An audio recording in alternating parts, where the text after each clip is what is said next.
The bowl of water slipped from Alira Hartwell's hands and shattered against the stone floor. At the exact moment the horns sounded outside the gate. She did not have time to clean it up. She did not have time to breathe. The horns meant the Alpha King's convoy had already crossed the eastern ridge, and her stepmother's voice was already tearing through the hallway like a blade through cloth. "Alira! Where is that girl? Marielle needs her hair finished. Now, not in an hour." Alira dropped to her knees, scooping shards of glass into her apron with bare fingers, ignoring the small cuts that bloomed red across her skin. She had learned long ago that her own pain was never anyone's concern in this house. She stood, wiped her hands on her dress, and ran. The Hartwell home was not grand, not by the standards of the kingdoms that ruled the northern territories, but today it buzzed like a hive, preparing for a queen bee that had never actually been born into royalty. Silverpine Pack was a modest pack, tucked between two larger, more powerful territories, and today, for the first time in a decade, one of those larger territories was sending its ruler to visit. The Alpha King of Northshade Kingdom was coming. Every wolf in the pack knew his name, Cade Draven. They said he stood taller than any man alive, that his shoulders could fill a doorway meant for two people, that his eyes held a coldness carved from 10 years of war and loss. They said no woman had ever caught his attention long enough to become his mate, and every unmated woman in the Northern Territories had once dreamed, secretly, of being the one who finally did. In the Hartwell house, only one woman was allowed to dream that dream aloud, and it was not Alira. "Hold still," Alira said gently, working a silver pin into her sister's dark curls. Marielle sat in front of the mirror, radiant in a gown of deep blue, her skin glowing with oils that had cost more than Alira's entire wardrobe combined. "You're pulling too hard," Marielle snapped, though Alira's hands had not moved with any more force than before. "I'm sorry," Alira said automatically. She always apologized first. It was easier than arguing, and arguing had never once worked in her favor. Their stepmother, Elaine, swept into the room in a flurry of perfume and impatience.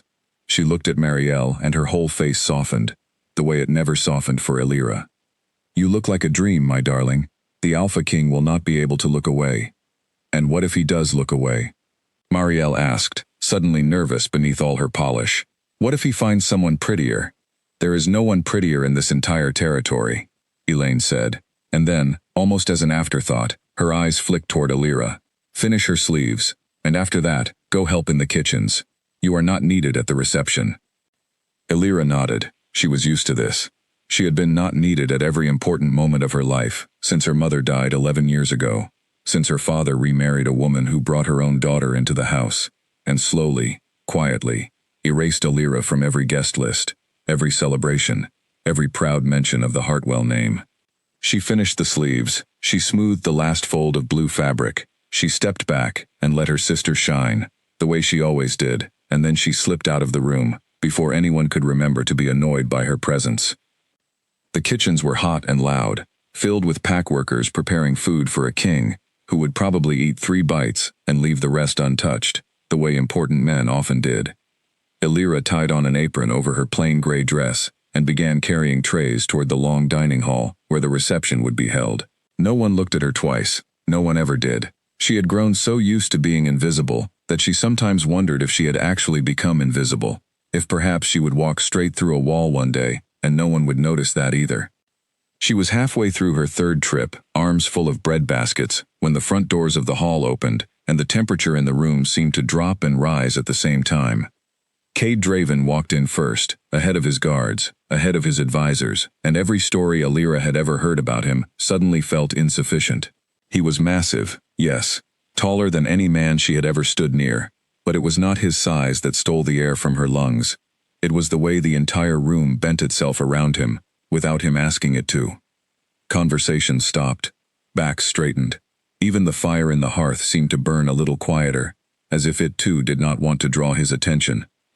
His eyes were dark gray, the color of storm clouds before they broke, and they moved across the room with the practiced boredom of a man who had attended 100 receptions exactly like this one and expected nothing new from any of them. Alira, frozen near the edge of the hall with a bread basket in her arms, expected the same thing everyone else expected. She expected him to find Marielle, to be introduced, to smile the polite smile of a king being paraded in front of a hopeful family, and to leave within the hour, unmoved. Instead, his gaze snagged. It happened so fast that Alira almost did not register it. His eyes passed over the room, over Marielle standing proudly beside their father, over Elaine beaming with anticipation, and then his gaze stopped, sharp and sudden, on Alira. She felt it before she understood it, a pull, low and strange, deep in her chest, like a string had been tied around her ribs, and someone very far away had just given it a tug. Her heart slammed against her chest so hard, she was certain the entire hall could hear it. The breadbasket nearly slipped from her fingers. Cade Draven did not move. He did not blink. His storm-gray eyes stayed fixed on her, and for one long, terrifying moment, Alira thought perhaps she had done something wrong, spilled something, worn the wrong color, existed in the wrong place at the wrong time. Then her father noticed the direction of the king's stare, and, misunderstanding it entirely, stepped forward with a wide, hopeful smile. "Your Majesty," Roland Hartwell said, bowing low. "Allow me to introduce my daughter, Marielle." Marielle stepped forward gracefully, dipping into a curtsy so practiced it looked effortless. Cade's eyes flicked to her for barely a breath. The polite, distant look of a man being shown something he had already decided did not interest him. And then his gaze returned, unwavering, to the corner of the hall where Alira still stood, frozen, holding bread like a shield against whatever was happening to her.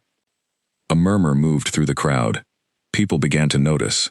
Elaine's smile faltered for the first time all evening. "Who is that?" Cade said. His voice was low, quiet, but it carried through the hall the way thunder carries across an open field, impossible to ignore, even when spoken softly. No one answered right away. Roland turned, following the king's line of sight, and his face went through several expressions in quick succession: confusion, disbelief, and finally something close to horror. "That is no one, Your Majesty," Elaine said quickly, stepping in front of her husband with a bright, brittle smile. "A kitchen worker. She should not be in this hall at all. I apologize for the disruption." "She has a name," Cade said, and his tone had shifted into something that made the guards behind him straighten with attention. "I asked her name." Alira's mouth had gone completely dry. Every eye in the hall had turned toward her now, and the weight of that attention, so foreign, so unwanted after a lifetime of being overlooked, made her want to sink through the floor. "Elira," she said finally, her voice smaller than she wanted it to be. "Elira Hartwell."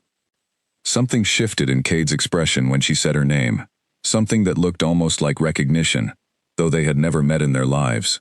He took a step toward her, and the entire hall seemed to hold its breath at once. Marielle's face had gone pale with confusion. Elaine's hands had curled into fists at her sides. Roland looked between his daughters, as though trying to solve a riddle with no solution. "Elira Hartwell," Cade repeated, and there was something almost reverent in the way he said it, like he was tasting a word he had waited a very long time to speak. He stopped only a few feet from her, close enough that she had to tilt her head back to meet his eyes, close enough that she could see the faint scar along his jaw, the tension in his shoulders, the way his gaze had softened just slightly, just barely, in a way that felt entirely different from the coldness the stories described. "I did not come here tonight expecting anything," he said quietly. "Only for her," though the whole hall strained to hear. "But I felt something the moment I walked through that door.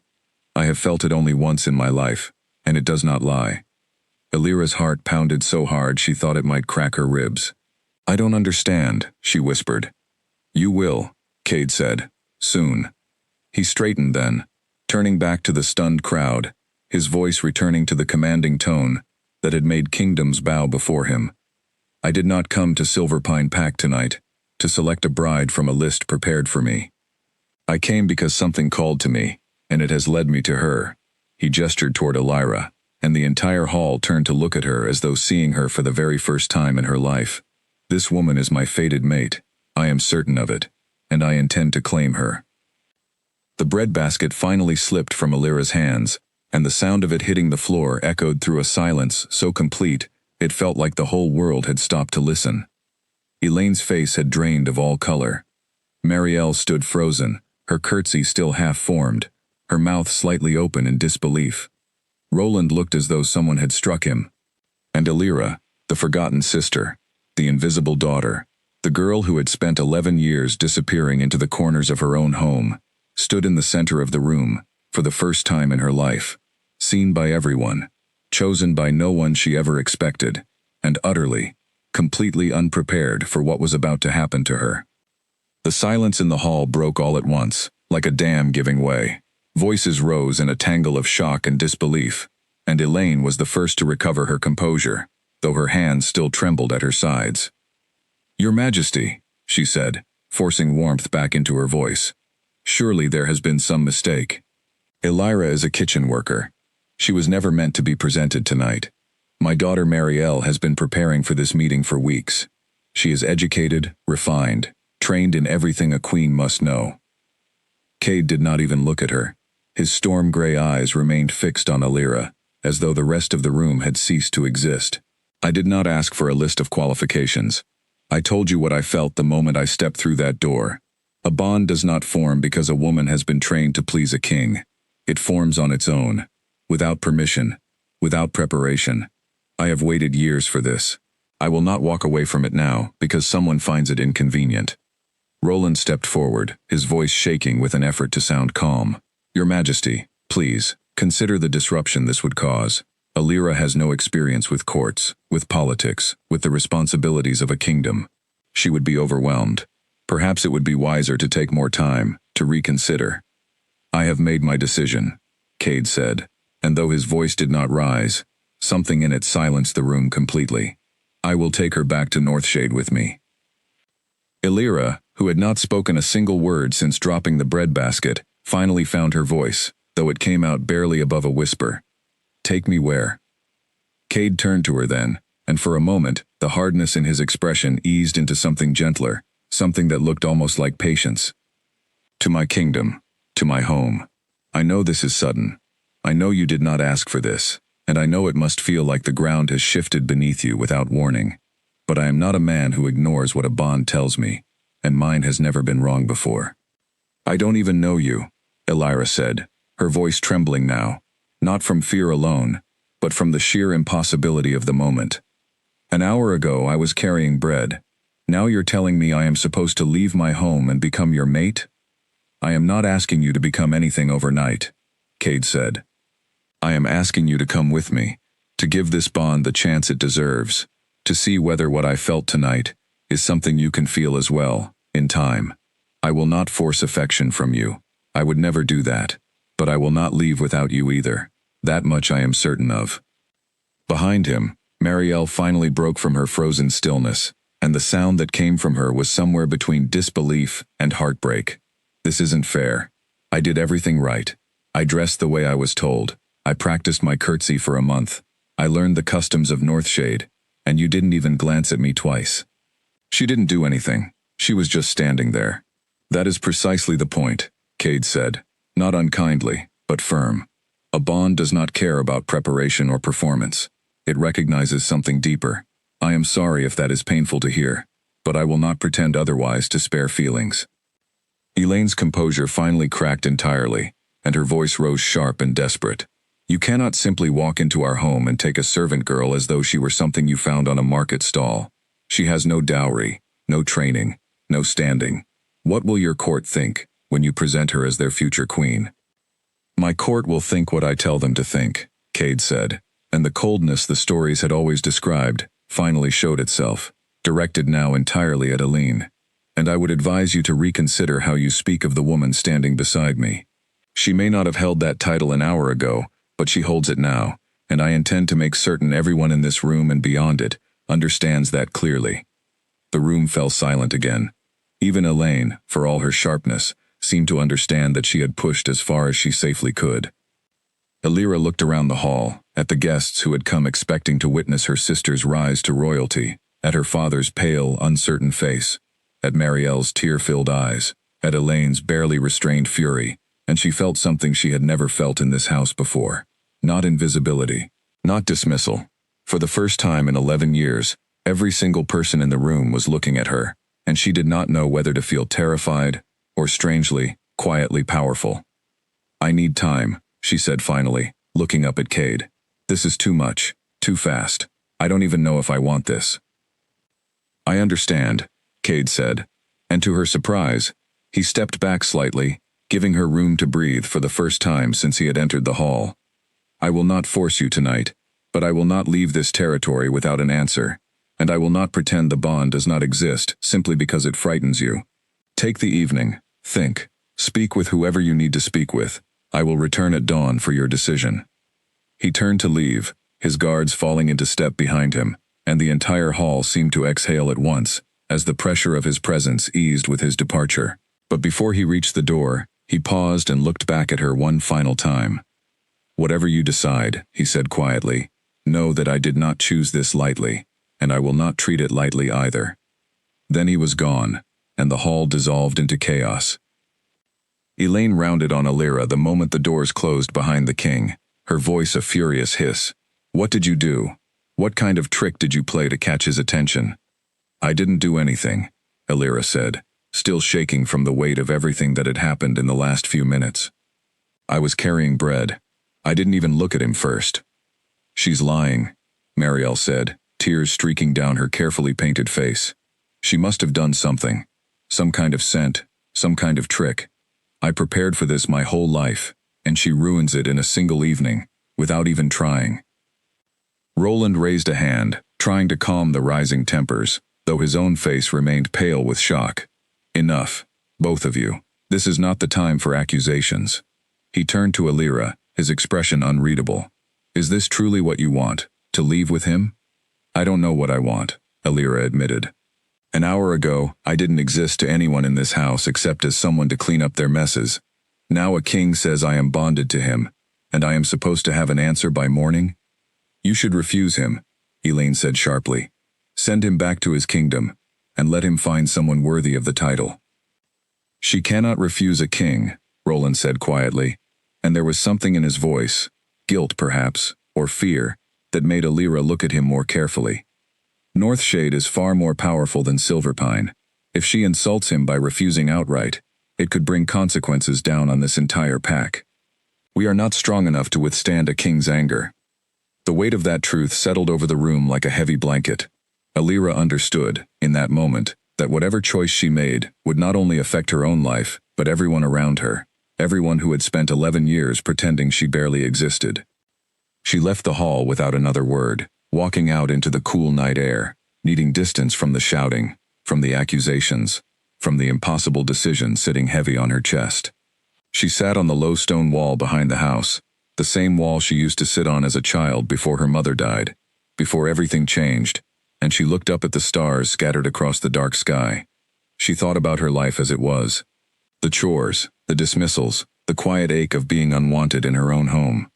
She thought about Cade Draven's eyes, the way they had softened when he looked at her, the way he had stepped back the moment she asked for space, instead of pushing forward the way everyone else in her life always had. She thought about the bond he described, something she did not understand but had felt herself. A pull in her chest she could not explain away as coincidence. By the time the first light of dawn touched the horizon, Alira had not slept, but she had made her decision. Whatever waited for her in Northshade, whatever fear or uncertainty came with it, she could not imagine returning to the life she had lived for 11 years, invisible, unwanted, forgotten in every corner of her own home. When Cade Draven returned at dawn exactly as he promised, Alira was already standing at the gate, a small bag packed with the only belongings she truly cared about, waiting for him. Cade's carriage arrived at the gate just as the sun broke fully over the hills, painting the sky in shades of orange and soft gold.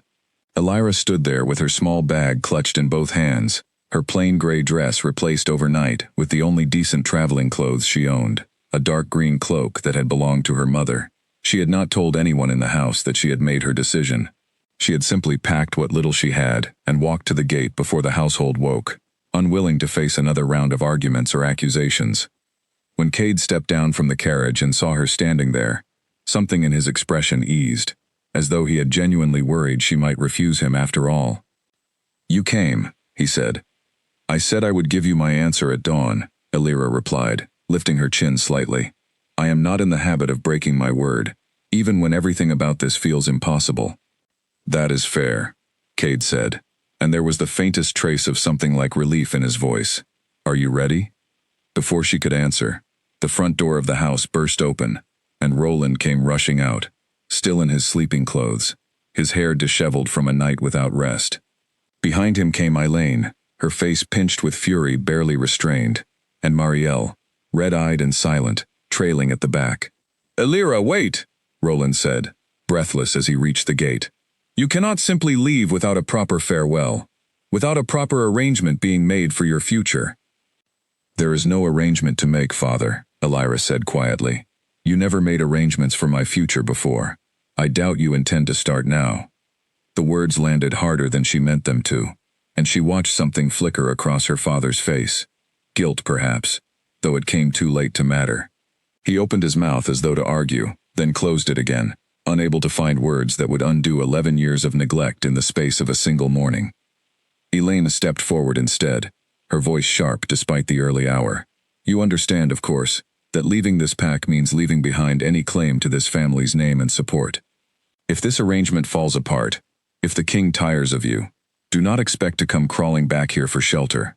I never expected shelter from you, even when I lived under this roof," Elira said, and for the first time in her life, she said it without flinching, without lowering her eyes the way she always had before. Something about standing beside Cade, about the quiet strength radiating from him, even in silence, gave her courage she had never possessed on her own. Cade's jaw tightened as he listened, and though he said nothing directly to Elaine, the look he gave her carried enough weight that she took an involuntary step backward.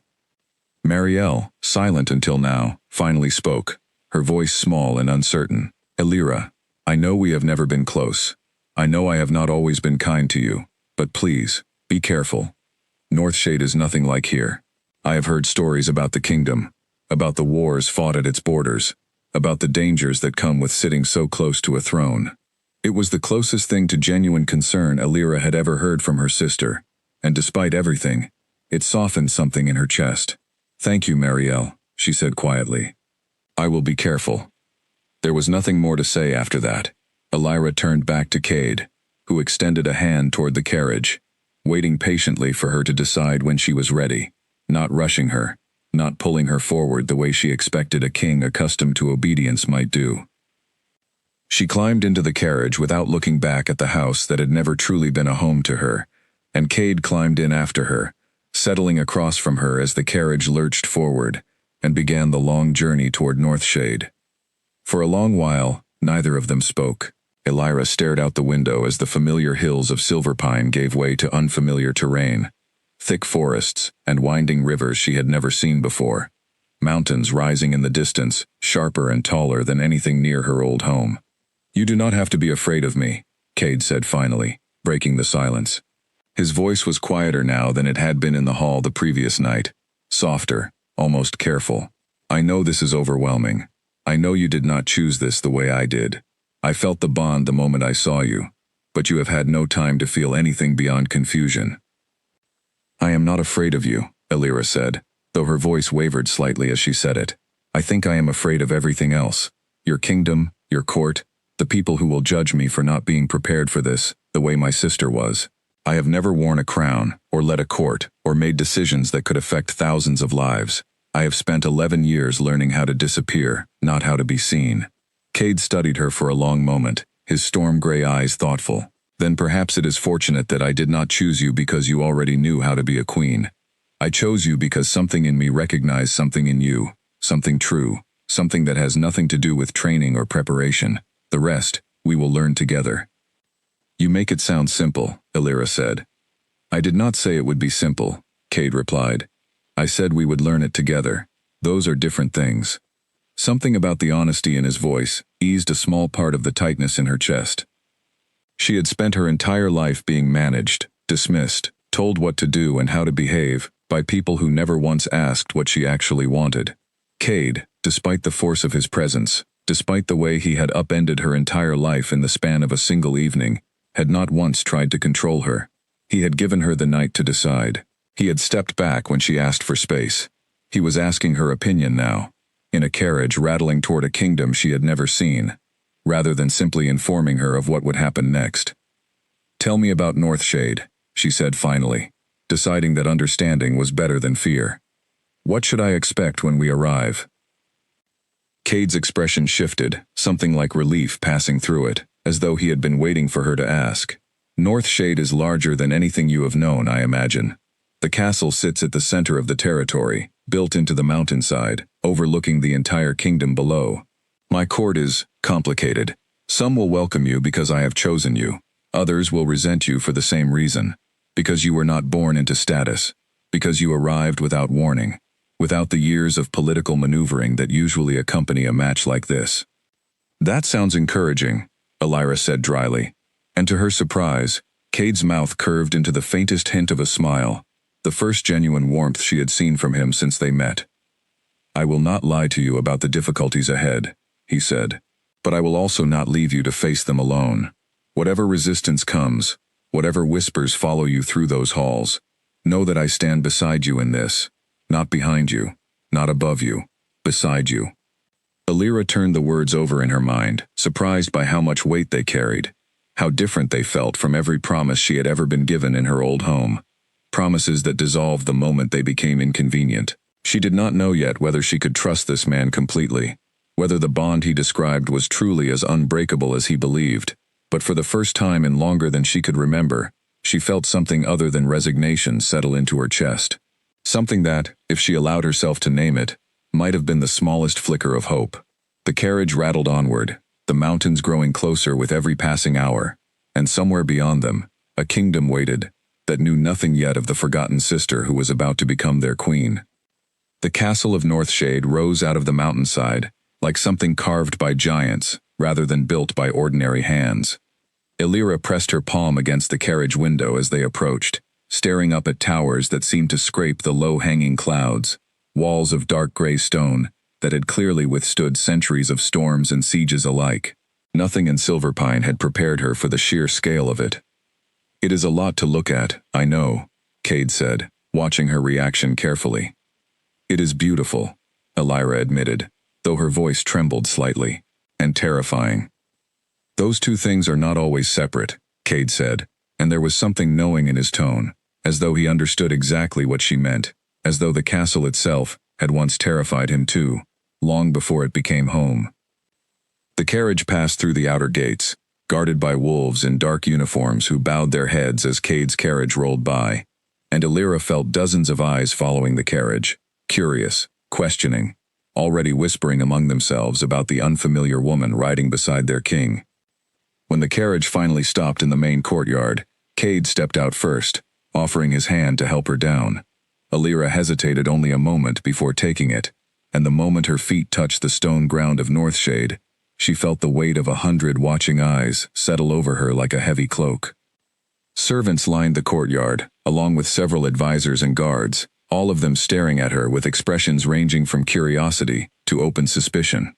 At the front of the gathered crowd stood an older woman with sharp eyes and silver-streaked hair, dressed in robes far finer than anything Elira owned, who studied her from head to toe with an expression that made Elira's skin prickle with discomfort. Your Majesty, the woman said, stepping forward and bowing to Cade before turning her attention fully to Elira. This is the woman you spoke of in your message, the one you claim as your fated mate? This is Elira Hartwell, Cade said, his voice carrying easily across the courtyard, leaving no room for argument. She is exactly that, and I expect her to be treated with the same respect afforded to any future queen of this kingdom. The woman's eyes narrowed slightly, though she inclined her head in a show of respect that felt, to Elira, more performative than genuine. Of course, Your Majesty. I am Countess Verena, head advisor to the crown. Welcome to Northshade, Lady Elira. Thank you, Elira said, forcing steadiness into her voice, despite the way her heart pounded beneath the weight of so many unfamiliar eyes. Verena's gaze lingered on her plain traveling clothes, on the small worn bag still clutched in her hands, and something like disapproval flickered briefly across her expression before she smoothed it away. I imagine you will want to rest after such a long journey. I will have rooms prepared immediately.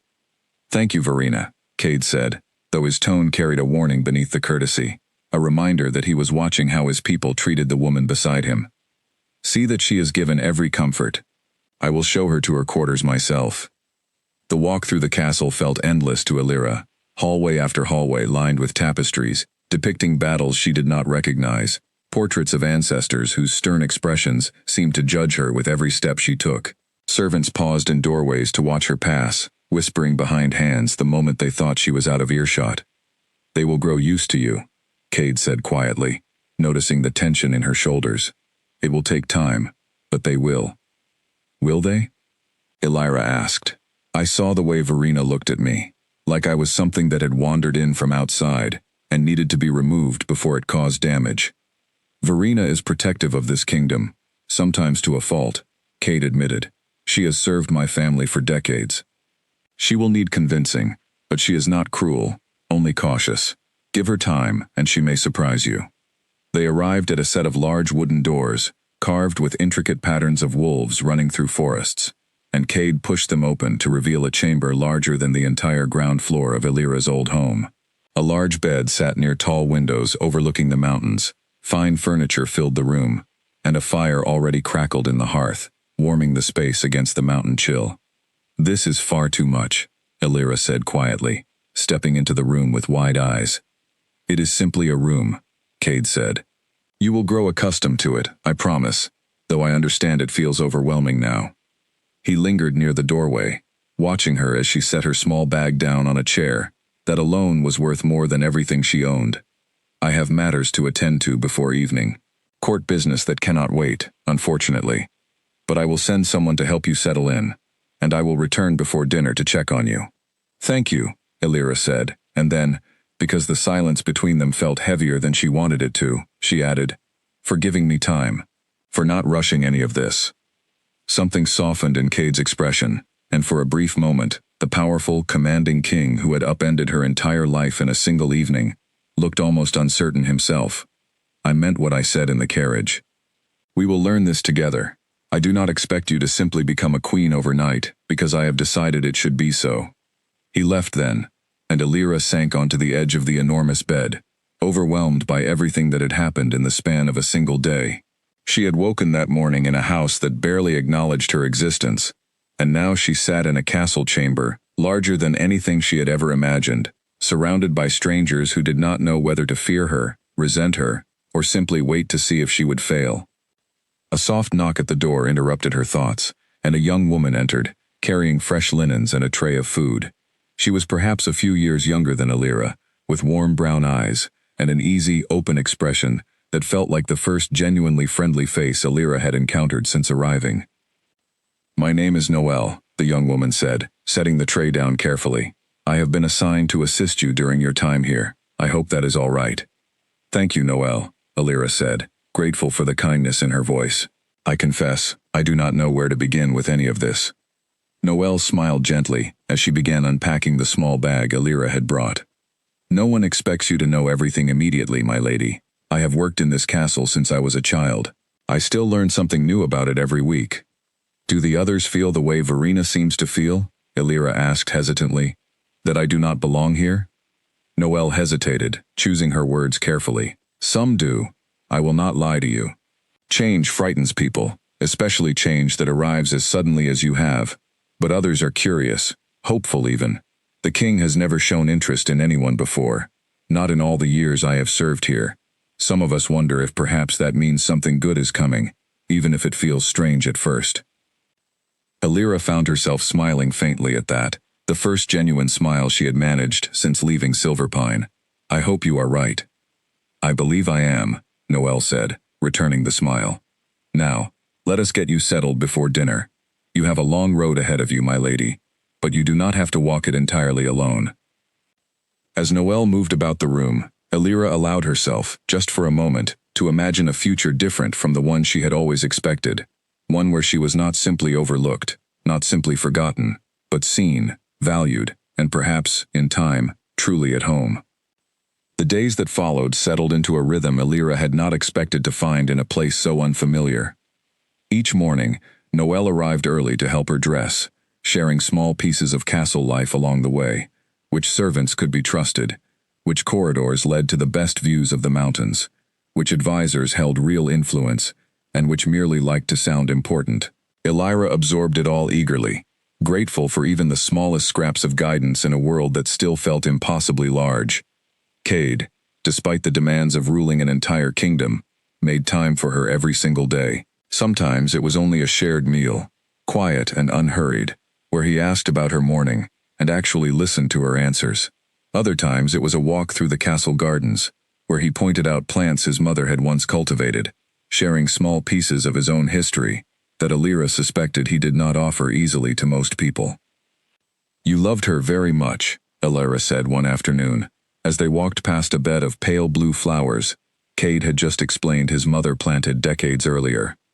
"She was the reason I believed a king could still be kind," Cade said quietly. "My father ruled with fear alone. She showed me there was another way, even if the world sometimes demands hardness from those who lead it." "Is that why you did not simply command me to accept this, to accept you?" Alira asked. "Most kings, I imagine, would not have given a servant girl a choice in the matter." "My mother would not have forgiven me if I had done otherwise," Cade said, a faint smile touching his mouth. "And more than that, a bond built on force is no bond at all. I want you here because you chose to come, not because I gave you no other option." Slowly, carefully, Alira found herself trusting him a little more each day. He was not the cold, distant king the stories described, not entirely.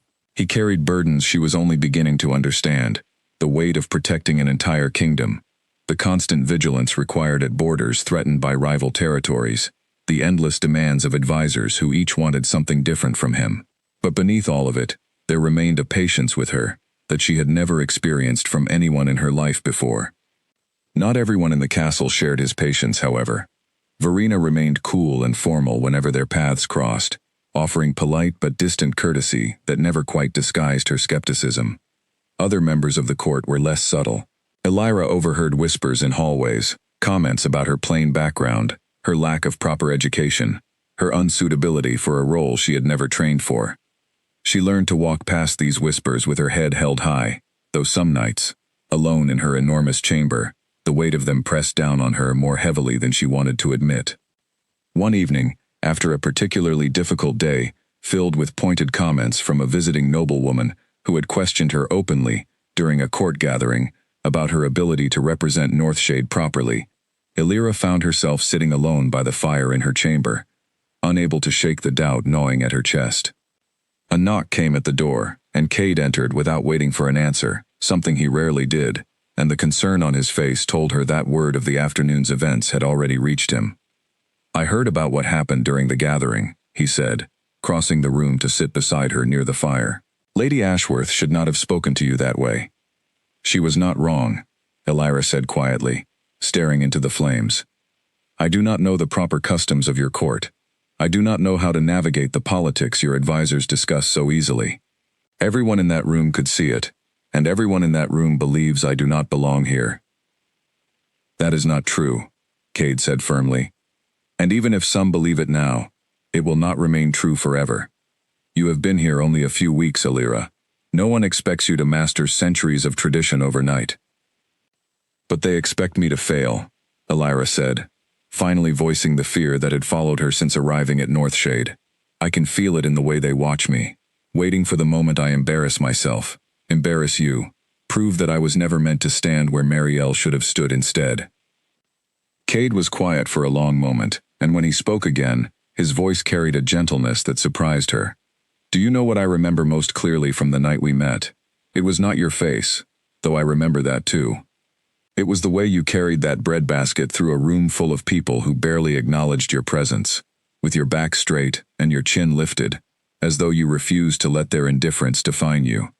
That strength did not come from training or preparation. It came from somewhere deeper, somewhere I recognized instantly." Alira looked up at him, surprised by how closely he had been watching her even before their bond revealed itself. "You survived 11 years in a home that made you feel invisible," Cade continued. "You held yourself with dignity, even when no one around you offered you the same courtesy. That is not nothing, Alira. That is exactly the kind of strength a queen needs, perhaps more than any lesson in court etiquette could ever teach." "You make it sound simple," Alira said again, echoing words she had spoken in the carriage weeks earlier. "I am not saying it will be easy," Cade said. "I am saying you are already more capable of this than you believe. Give yourself the same patience you would give anyone else learning something new." Something in his words settled the storm inside her chest, at least for the moment, and she found herself leaning slightly toward him, drawn by a warmth that had nothing to do with the fire crackling beside them. "Thank you," she said softly, "for not giving up on me, even when I struggle to believe in myself." "I will never give up on this bond," Cade said, his voice quiet but certain. "Whatever challenges come, whatever whispers follow you through these halls, I intend to stand beside you through every single one of them." They sat together in comfortable silence after that, the fire crackling softly between them, and for the first time since arriving at Northshade, Elira allowed herself to believe, truly believe, that perhaps she belonged here after all, not because anyone had trained her for it, but because someone had finally, truly seen her, and had refused to look away. Weeks passed, and slowly, the castle that had once felt like a maze of judgment and unfamiliar customs began to feel less like a battlefield and more like a place Elira could learn to navigate. She began attending court sessions not merely as a silent observer but as someone Cade actively consulted, asking her opinion on matters of trade with neighboring territories, on disputes between local pacts, on decisions that affected the lives of ordinary people, the kind of people Elira understood far better than most of the nobles surrounding her. During one such session, a dispute arose between two farming families along the eastern border, both claiming rights to the same stretch of fertile land. The advisors argued back and forth, citing old treaties and boundary lines drawn generations earlier, growing more frustrated with each passing minute. Cade glanced toward Elira, silently inviting her thoughts, and she hesitated only a moment before speaking. "May I ask a question?" she said, and several heads turned toward her in surprise, unused to her voice carrying weight in these discussions. "Of course," Cade said, nodding encouragingly. "Has anyone asked the families themselves what they actually need from this land, rather than simply what they believe they are owed?" Elira asked. "In my old pack, disputes like this were common, and most of the time, the families did not need the entire stretch of land equally. One family often needed it for grazing, the other for planting. If that is true here as well, perhaps the land could be divided by purpose, rather than by old boundary lines that no longer reflect how anyone actually uses it." The room fell quiet for a moment, and Verena, who had barely acknowledged Elira's presence in previous sessions, studied her with something new in her expression, a flicker of genuine consideration rather than dismissal. "That is a reasonable suggestion," Verena admitted slowly. "We have been so focused on the old treaties that we never considered simply asking what each family requires." Cade sent representatives to speak with both families that same afternoon, and within days, the dispute was resolved peacefully, each family receiving the portion of land best suited to their needs. It was a small victory, perhaps insignificant compared to the larger challenges facing the kingdom, but it marked a turning point in how the court viewed Elira. Whispers of doubt did not disappear entirely, but they grew quieter, replaced gradually by cautious respect. Verena approached her privately later that week, finding her in the castle library, where Elira had taken to spending quiet afternoons, slowly working her way through books on Northshade's history and customs. "You surprised me during the border dispute," Verena said, settling into a chair across from her, without waiting for an invitation. "I confess I expected very little from you when you first arrived." "I know," Elira said simply, without bitterness. "You were not exactly subtle about it." Something like amusement flickered across Verena's sharp features. "No, I suppose I was not. Forgive me for the bluntness, but I have served this crown for over 20 years, and I have seen kings make foolish choices before, choices driven by impulse rather than wisdom. I worried the king had done the same when he brought you here so suddenly." "And now?" Elira asked. "Now I am beginning to think perhaps his instincts were sharper than I gave him credit for," Verena said. "You see people clearly, Lady Elira. You understand what they actually need, rather than what tradition or paperwork suggests they should have. That is a rarer gift than you might realize, and it will serve this kingdom well, in time." The praise, coming from someone who had shown Elira nothing but cool skepticism since her arrival, meant more than Elira expected it to. She found herself smiling, genuinely, for what felt like the first time since leaving Silverpine. "Thank you, Verena," she said. "That means a great deal to me." "Do not let it go to your head," Verena said dryly, though the edge in her voice had softened considerably. "You still have much to learn, but I no longer believe you are incapable of learning it." Their conversation marked the beginning of an unexpected friendship, one built slowly over shared afternoons in the library, where Verena patiently explained the histories and customs Alira had never been taught, and Alira, in turn, offered perspectives shaped by a life spent among ordinary people rather than nobility, perspectives Verena admitted she had lacked for years. Cade noticed the shift immediately, and one evening, as they walked together through the castle gardens beneath a sky scattered with stars, he mentioned it with obvious pleasure. "Verena speaks of you with something close to respect now," he said. "That is no small accomplishment. She has outlasted 3 of my father's advisors through sheer stubbornness alone. Winning her over is not easily done." "I did not set out to win her over," Alira admitted. "I simply tried to be useful, to offer what perspective I actually have, rather than pretending to knowledge I do not possess." "That is precisely why it worked," Cade said. "You have never once pretended to be something you are not since the moment we met. In a court full of people constantly performing roles for one another, that honesty stands out more than you realize." They walked in comfortable silence for a while, the mountain air cool and crisp around them, and Alira found herself studying Cade's profile in the moonlight, the strong line of his jaw, the quiet intensity that never quite left his eyes even in moments of peace. Something had shifted between them over these past weeks, something beyond the strange, undeniable pull of the bond that first drew them together. A genuine warmth had grown in its place, built not on instinct alone, but on countless small moments, shared meals, quiet conversations, the steady patience he had shown her again and again. "I did not expect to feel at home here," Alira admitted quietly. "Not this quickly." Cade stopped walking and turned to face her fully, his expression softer than she had ever seen it. "I did not expect to feel this way about anyone," he said. "I had accepted, long before you arrived, that perhaps I would rule alone for the rest of my life, that the bond stories described might never find me, and then you walked into that hall carrying bread, and everything I believed about my own future changed in an instant." Alira felt her heart quicken, not with fear this time, but with something warmer, something that had been growing steadily since the day she first climbed into his carriage. "I am glad it did," she said softly. Cade reached out, gently taking her hand in his, and for a long moment, neither of them said anything at all, simply standing together beneath the stars, 2 people who had begun as strangers, bound by an inexplicable pull, slowly becoming something far more certain, far more real. Not every member of the court had softened toward Alira the way Verena had.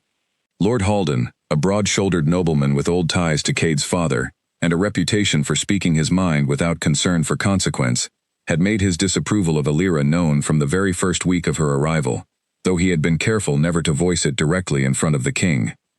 That caution disappeared during a formal dinner held to welcome envoys from a neighboring territory, a dinner meant to showcase Northshade's strength and stability to outsiders, who might otherwise question the kingdom's readiness for continued alliance.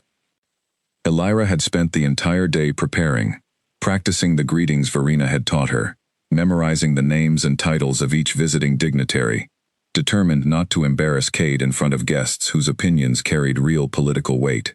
She had thought herself as ready as she could possibly be. Halden had other plans.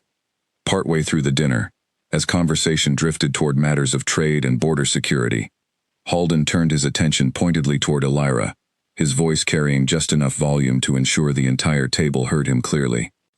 "Tell me, Lady Alira," he said, a thin smile curling his lips, "what exactly qualifies a former kitchen worker to advise on matters of kingdom governance? I understand our king has taken quite an interest in your opinions during recent court sessions, but I confess, I struggle to understand what practical experience you bring to such weighty decisions." The table fell silent, and Alira felt every eye turn toward her, including those of the visiting envoys, whose expressions ranged from curious to faintly amused, clearly enjoying the tension unfolding before them. She felt the old familiar urge rise in her chest, the instinct to shrink, to apologize, to make herself smaller in the face of criticism the way she had for 11 years in her father's house. But something had changed in her since arriving at Northshade, something that had grown steadily stronger with each small victory, each moment of genuine respect, earned through honesty rather than pretense.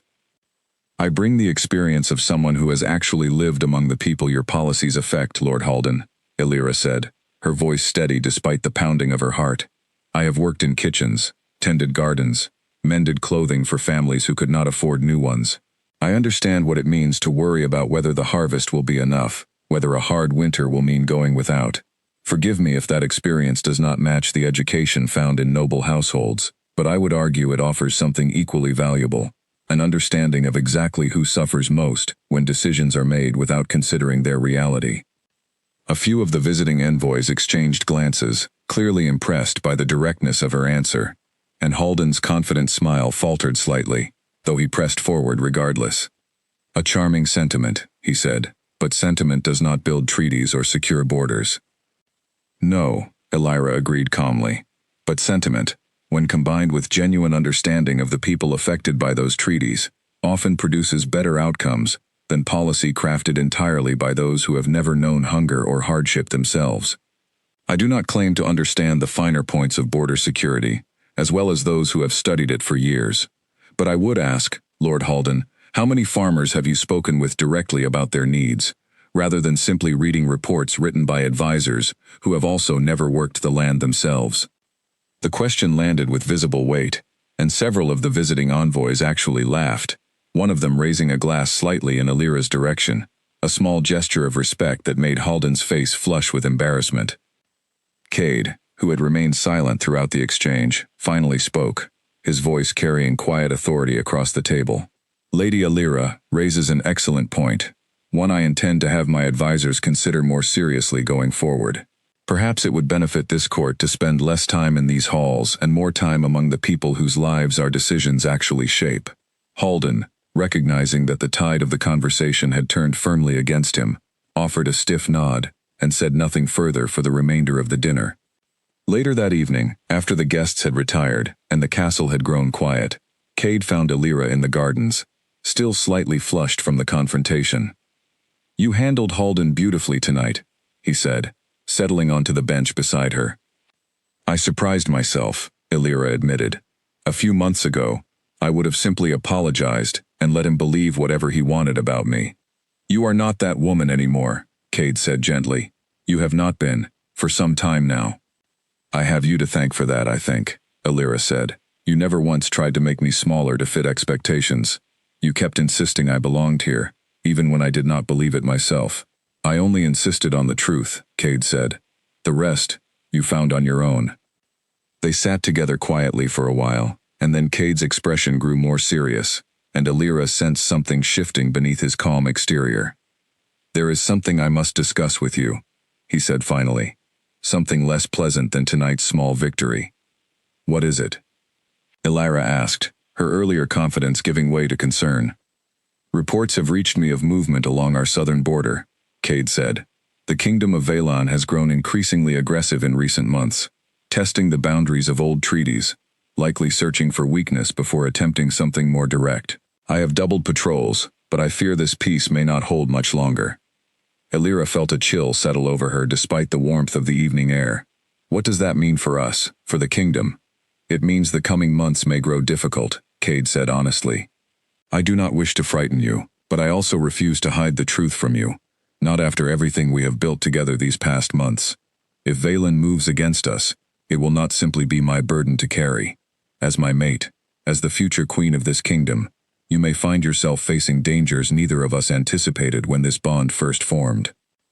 Illyra reached for his hand, steadying herself against the uncertainty of what lay ahead. Then, we will face it together, she said, the way we have faced everything else since that night in Silverpine. Cade studied her for a long moment, something like pride mixing with worry in his expression, and then he nodded, drawing her closer beside him beneath the darkening sky, both of them silently aware that whatever peace they had found together might soon be tested in ways far more dangerous than sharp words at a dinner table. The letter arrived on a gray morning, carried by a Silverpine messenger who looked exhausted from days of hard travel.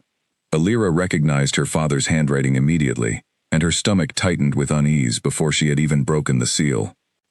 The letter explained that Roland, Elaine, and Marielle had been invited to Northshade for a formal visit, an invitation extended weeks earlier by Cade himself as a gesture of goodwill toward Silverpine Pack. meant to ease tensions that had lingered since Elira's sudden departure. Elira had not known the invitation had been sent, and she confronted Cade about it the moment she found him in his study that afternoon. "You invited them here? Without telling me?" "I meant to discuss it with you before the letter arrived," Cade admitted, setting down the documents he had been reviewing. "I apologize for the timing. I thought extending an invitation might help repair the relationship between Silverpine and Northshade, given how abruptly things ended when we left. I did not intend to blindside you." "They will bring nothing but trouble," Elira said, memories of Elaine's sharp words and Marielle's tearful accusations resurfacing painfully. "You do not know them the way I do." "Then perhaps this visit will give you the chance to face them on equal footing," Cade said gently.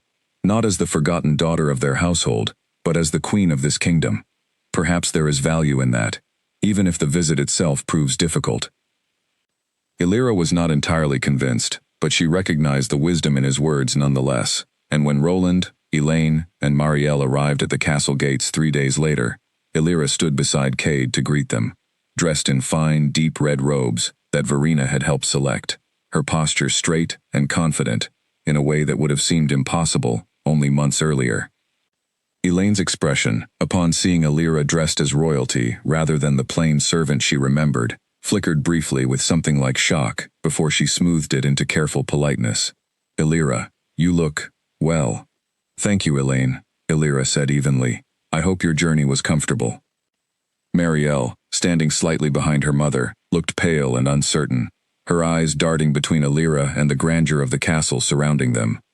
"It's strange," she said quietly, "seeing you here, like this."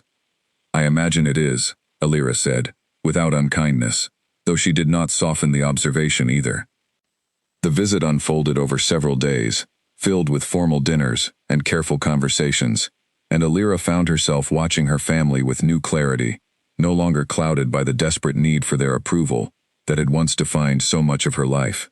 Roland attempted, several times, to speak with her privately, offering awkward apologies for years of neglect that felt, to Elira, both genuine and painfully insufficient. "I should have done better by you," he said one evening, finding her alone in the garden. "I convinced myself that focusing on Marielle's future was simply practical, given how our pack needed a strong alliance. I told myself you understood, that you did not mind the difference in how we treated you both. I see now how foolish that reasoning was." "You are right that it was foolish," Elira said honestly. "But I do not need your apology to feel whole anymore, Father. I have built something here, something real, without needing your approval to make it valid." Roland nodded, something like sorrow and relief mixing in his expression. "I am glad of that, even if I wish I had given you reason to feel that way sooner." Elaine remained cooler throughout the visit, her politeness never quite disguising the resentment simmering beneath it, though she was careful never to cross into open hostility, aware of the power Elira now held within these walls. Marielle, however, surprised Elira most of all. On the final evening of their visit, Marielle found Elira alone, on a balcony overlooking the mountains, and after a long, hesitant silence, she finally spoke. "I have spent months resenting you," she admitted, "blaming you for stealing something I believed belonged to me. But watching you these past few days, watching how the people here respect you, how genuinely the king cares for you, I think perhaps I was never truly meant for this life at all. I wanted the title, the status, the attention. You never wanted any of that. You simply wanted to be seen for who you are, and somehow, that made you exactly what this kingdom needed." "I did not choose this to hurt you," Elira said quietly. "I know that now," Marielle said. "I think, deep down, I always knew that. I was simply too consumed by my own disappointment to admit it." She hesitated, then added, "For what it's worth, I am glad it was you. I do not think I would have survived the pressures of a life like this, not the way you have." The admission, unexpected as it was, eased something tight in Elira's chest, a wound she had carried since childhood beginning, finally, to close. The following morning, as Roland, Elaine, and Marielle prepared to depart, a rider arrived at the gates in a state of visible urgency, his horse lathered from hard riding, his uniform marked with the colors of Northshade's border patrol. He dismounted quickly and rushed toward Cade, who had come to see his guests off personally. "Your Majesty," the rider said, breathless. "Forces from Valen have crossed the southern border. They struck an outpost at dawn. We have losses, and reports suggest this was not a small skirmish, but the opening move of something far larger. The courtyard fell silent, the pleasantries of farewell forgotten entirely, as the weight of the rider's words settled over everyone present. Elira felt Cade's hand find hers instinctively, his grip firm and steady despite the alarm evident in his eyes.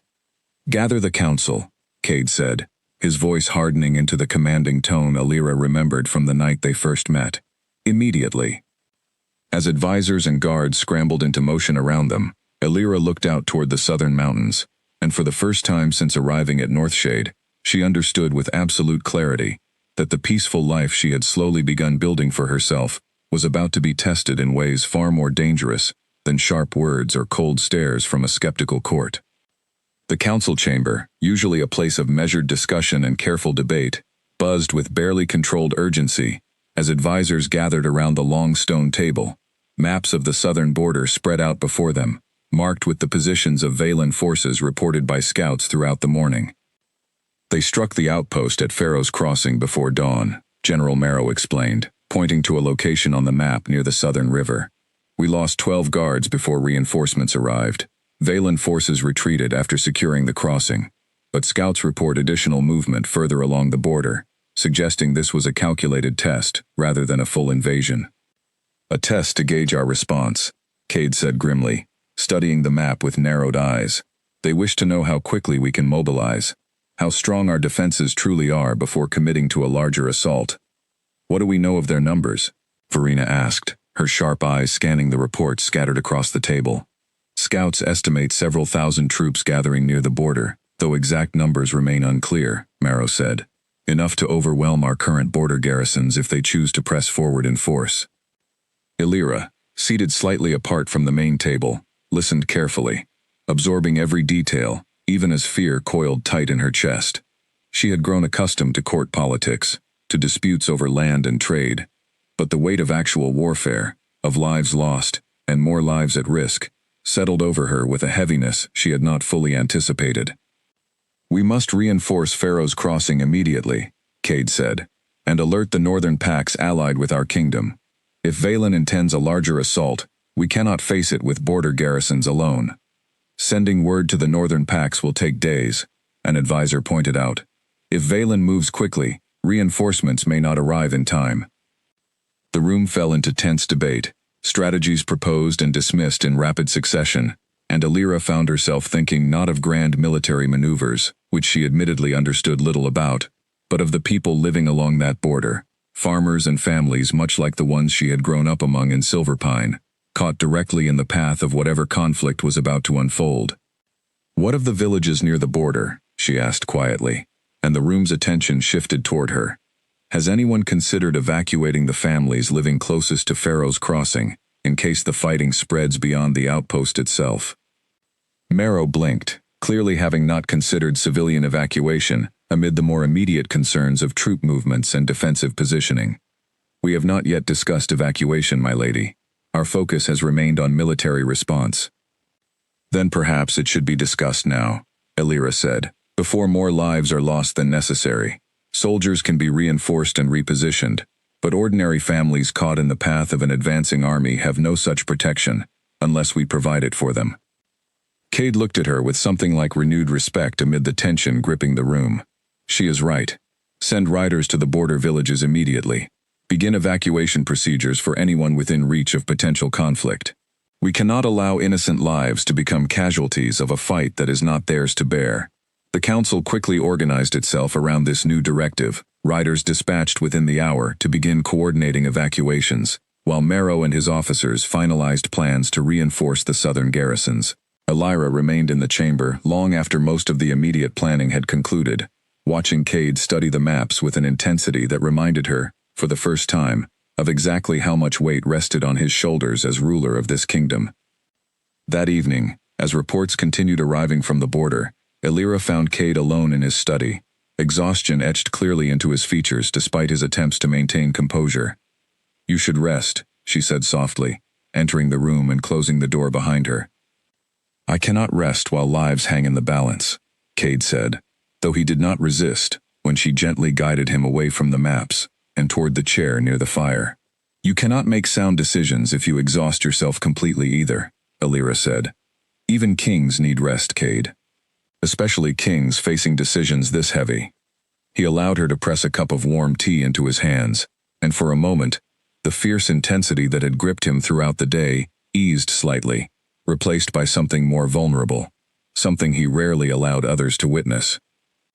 "I fear for what is coming," he admitted quietly. "Valen has wanted access to our southern trade routes for generations. If they commit fully to this conflict, it will not be a brief skirmish. It could stretch for months, perhaps longer, and I cannot promise it will end without significant loss." "I know," Alira said, sitting beside him. "But I also know you are not facing this alone, the way perhaps kings before you once believed they must. You have advisors who trust your judgment, soldiers who believe in your leadership, and you have me, standing beside you exactly as I promised, no matter how difficult the road ahead becomes." Cade turned to look at her, something fierce and grateful flickering in his storm-gray eyes. "I do not deserve the strength you offer me," he said quietly. "You are not asking for it," Alira replied. "I am giving it freely, because that is what this bond means to me. Not simply comfort in peaceful times, but strength in difficult ones as well."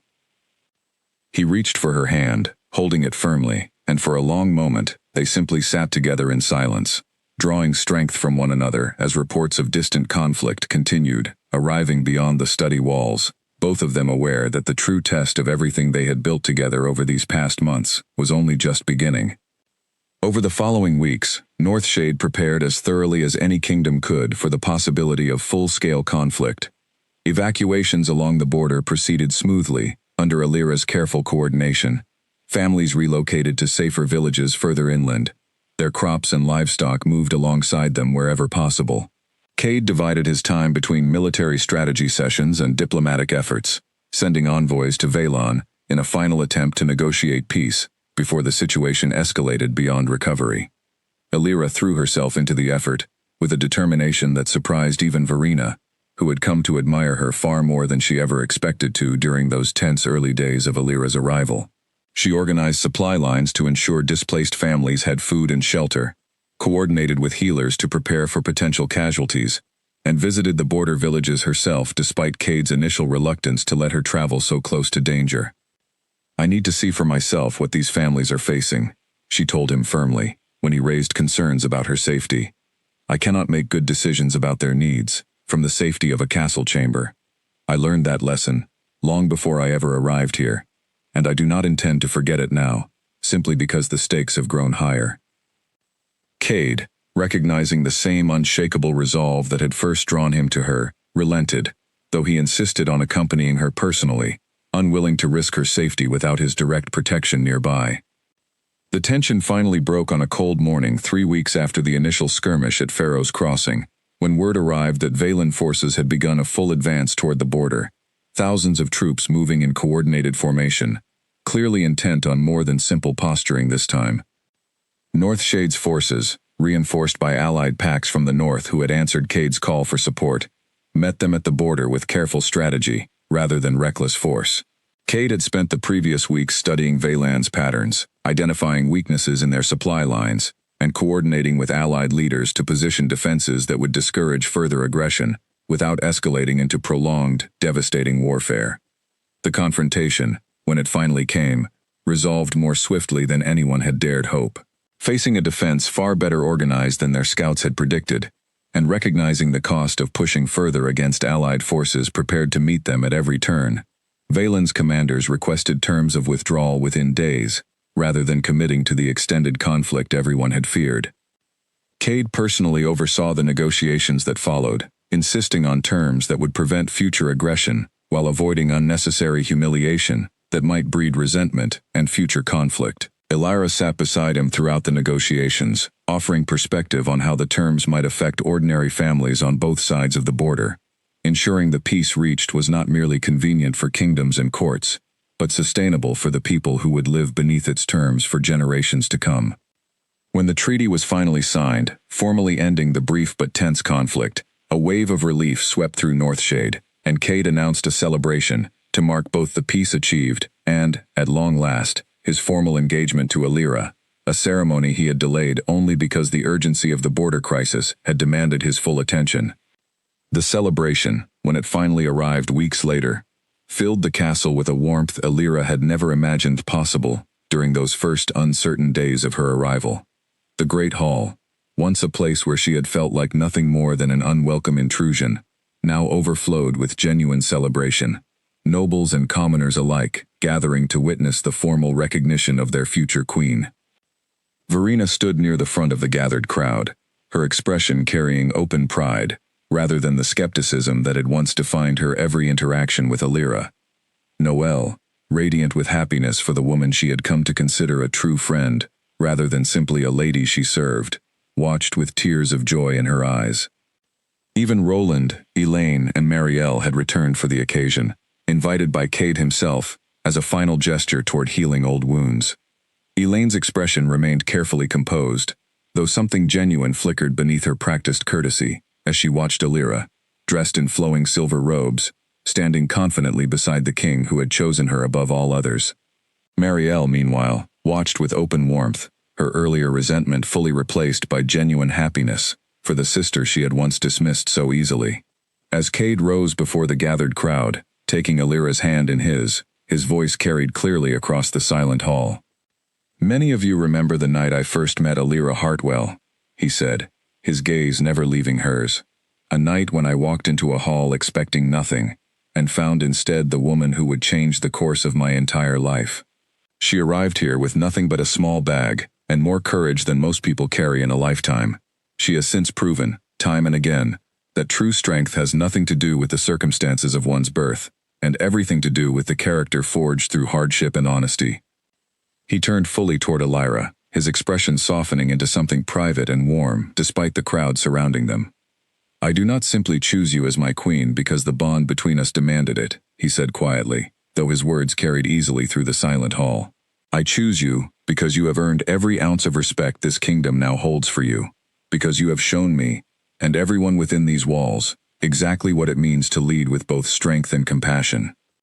Alira felt tears gather in her eyes, overwhelmed by the weight of everything that had led her to this moment, from the forgotten girl scrubbing floors in a home that barely acknowledged her existence, to the woman now standing before an entire kingdom, finally, completely seen.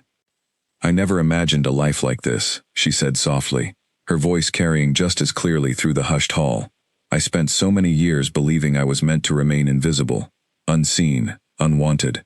But this kingdom, and this man beside me, taught me something different.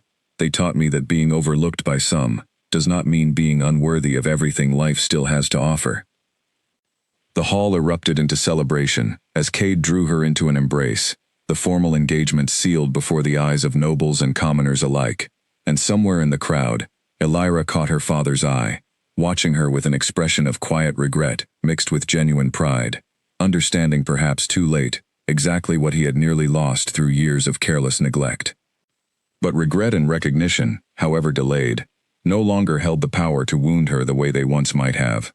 Alira Hartwell, once the forgotten sister of Silverpine Pack, stood now as the chosen queen of Northshade, surrounded by people who had learned, just as she had learned herself, that true worth was never something that needed to be granted by others. It was something she had carried within her all along, waiting patiently for the moment someone finally looked closely enough to see it.